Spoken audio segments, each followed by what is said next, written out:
ជំរាបសួរពុកម៉ែបងប្អូនទាំងអស់គ្នាថ្ងៃនេះខ្ញុំមានវីដេអូថ្មីបន្តទៀតហើយដើម្បីចែករំលែកទៅកាន់ពុកម៉ែបងប្អូនអ្នកទស្សនានៅក្នុងបណ្ដាញសង្គម YouTube ទាំងអស់គ្នាហើយនេះជាទស្សនវិជ្ជាមួយដែលខ្ញុំបានថតនៅសកម្មភាពនៅក្នុងសាលាឃុំស្វាយជ័យហើយនៅក្នុងបរិវេណក្នុងឃុំស្វាយជ័យផ្ទាល់តែម្ដងហើយនេះជាទស្សនវិជ្ជាមួយដែលខ្ញុំបានចាប់ផ្ដើមថតពីទស្សនវិជ្ជារបស់ក្មេងៗដែលគាត់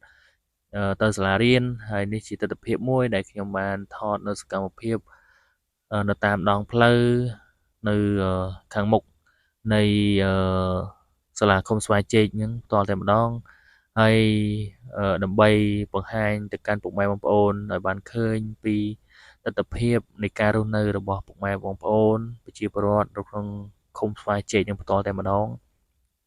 ហើយវីដេអូរបស់ខ្ញុំអត់មានអីច្រើនទេហើយជាការចែករំលែកមួយដែរដែលចង់ឲ្យពុកម៉ែបងប្អូនបានឃើញនៅទស្សនវិជ្ជានៃការរស់នៅរបស់ពួកគាត់ហើយវីដេអូរបស់ខ្ញុំ